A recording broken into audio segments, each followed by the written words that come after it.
Hello, Steve Arts 89. Well, I am halfway through my Doctor Who adventure. I finally started watching the new era of Doctor Who, the revival. I had been sitting on the box sets for years, and the show kept going and going and going.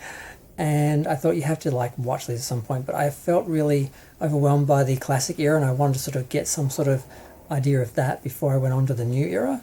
Eventually, I just watched a few stories from each of the original Doctors and watched some extensive documentaries, and then started watching the new series. And it was pretty good, and I just sort of want to do a little video of my impressions because I'm halfway through. I'm up to season 5, and I feel like there was that sort of era that's just sort of ended, and I feel like I can sort of do a little video about that before I move on to the next sort of era.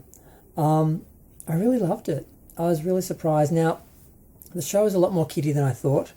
And I'm really surprised that they went that way, because one of the stigmas about the original show that kept it off the air for a decade or so was that it was sort of this cheap sort of kiddie show, and it didn't really get taken seriously or get a lot of respect. And that's, I think, part of the reason why they cast Eccleston the way they did, was to go against type and to separate themselves from that image. And I'm glad he left after a year, because I think the fact that they had a hit show, they could cast a more doctory Doctor the second time round. And I think had Eccleston stayed, we wouldn't have had the show that we had. So Tenant was good. Now, I did think he was a bit too manic. I didn't love him.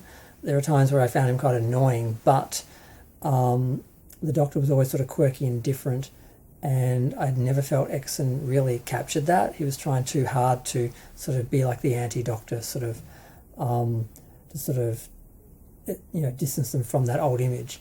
But Tennant just went right for it, and I felt that really worked for the most part. Now, the shocking thing for me was that Rose left after 1 year with Tennant.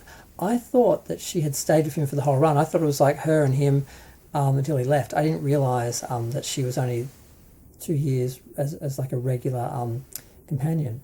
And when she was leaving, I didn't think she was leaving. I thought, no, they're going to fix this by the end of the episode. And then I'm like, oh, she must be leaving at the end of the series, and she did. Now, then they did the awful Christmas special with Catherine Tate, and I was like, oh, God, let her not be the next companion, please, because I wanted everything to be a surprise. I could easily have Googled this and saved myself some anxiety. But she was there for one episode, and then along came Martha. I really liked Martha. I liked that Martha eventually left because she had a life to go to. She got sucked into the adventure, but she had a life back, that she wanted to get to. And I liked her. I don't think she gets enough credit. I don't know why Billie Piper gets all the credit, because she was great, but so was Martha. And then, unfortunately, season 4, we had Catherine Tate come back as Donna, and I was like, oh, God, because, I felt that David Tennant's Doctor Who was a bit too comedic. And then when you put him with another comedian, have them bounce off each other, it was too much. I'm like, is this show even trying to be science fiction or trying to be anything other than like a little kid's show at this point? There are a few episodes, a few scenes more where I was like, wow.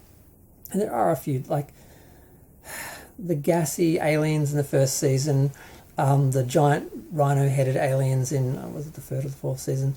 There are a few things I'm like, they really needed to keep themselves away from the kiddie stuff, because kids can appreciate a serious science fiction show, and they can rise to that level, and they'll get it on some level, even if they're missing other levels that the adults can appreciate. But I felt too much they did actually sort of try to keep it kiddie. But the ending of the fourth season was amazing. I was really surprised, and I was just sitting there, and it just kept coming and coming, and they kept bringing back the actors and the characters and the villains, and putting the Daleks and the Cybermen together and everything. It was just too much. I'm like, what are they going to do for the next season? And I found out in the special features that they were thinking of ending the series at the end of Tennant's run, and they didn't think they could go on with another person, with another Doctor and all that. So I can see how this seemed to be like the series end, not so much the season end. And I feel that way. I kind of feel like I've had my Doctor Who adventure. And then I watched the first episode, started to watch the first episode with Matt Walsh, the guy from Game of Thrones, which is how I see him. Although I do kind of see David Tennant as the guy who played Dennis Nelson as well, because I saw both of them before I saw them really as the Doctor. I spent more time with them as the other characters. And yeah, no explanation. He's just hanging out of the TARDIS, flying through the air, and then he crashes, and he's just being weird with some young girl who's home alone. And I'm just like, yeah, I didn't even finish the episode. I just thought I'd rather go back to the special features and spend a bit more time with the other Doctor from the other era, because I feel like it's probably all downhill from now. But obviously, I'm going to watch the rest of the seasons because I want to get to Shooty's season. I really don't want to watch Capaldi. I was hoping Matt Walsh would be interesting, but so far, I'm also just the idea of James Corden and the guy from Little Britain. I'm like, oh God, why do they keep going for this over the top comedy? And I really am afraid of what those characters are going to be like. So they're waiting for me. But yeah, just the way they ended it off with Rose's character was interesting. The fact that she got another Doctor to be with who was half human, who would age with her and everything, was kind of nice. What happened to Donna was a little sad, because the idea was that she had this potential. I'm like, did she though? Because she needed to be merged with a Doctor, with a Time Lord, and then hit by a Dalek to become the person who saved the world at the end. I'm not sure who she really was, but hopefully she'll have a better life, because her mother seems to have gained some respect for her, so she'll probably be nicer to her, and hopefully she'll have a better life. But I didn't really care for the character. I was happy that she went.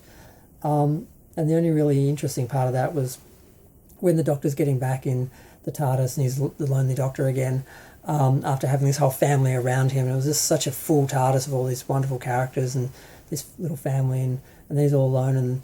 And Donna's father says, when it's night, I'll look up at the stars and I'll think of you for her. And I thought that was such a beautiful ending. They did a really good job with that.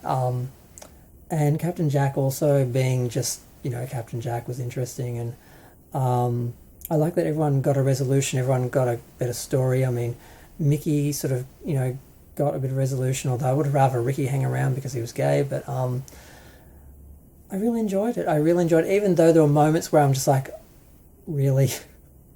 There are a few episodes where I'm like, really? I'm watching a kid's show at the moment. But then there are other episodes that I really did enjoy. And overall, the overall tone and vibe was fun and adventure. But why they went kiddie on the times they did, I just don't know. I really thought they would have avoided that like the plague because of the fate of the other Doctor. But I guess their ratings were so good they felt they could do anything. And then it's sad to see that the ratings did just drop. I think Matt Walsh held them for a year or so, but then once Capaldi came in, they just started to drop, and they just went off a cliff. And I don't think that really had much to do with Jodie. She gets the blame for a lot of it, but the show was already sliding by the time she got to it. And same with Shooty, it was already a mess by the time he got there.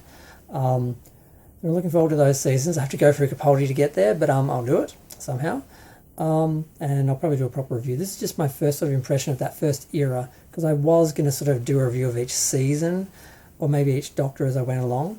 But this feels like just the end of a whole era, and I just want to talk about it from here because I just really enjoyed it and was just so impressed by the whole thing, and I really just enjoyed the feeling of the show, the adventure, the fun. It did make me feel like a kid again in some ways. And I regret that I didn't have this Doctor Who when I was a kid. The Doctor Who I had was pretty cool as well, but I only had a few episodes that I saw, and I was aware of Doctor Who, but I didn't really get to see a lot of it. And, I mean, yeah, I'll go into my impressions of Doctor Who in another video because I'm already up 9 minutes. I should stop. But, yeah, feel free to share, like, comment, subscribe. Let me know what you think of the first sort of era of the new Doctor Who, because of Rose and the overlap, I'm not going to sort of consider Eccleston to be an era. It's just, a hiccup in the first era. But they got Billy out of that, so it's okay. But yeah, I really enjoyed it. And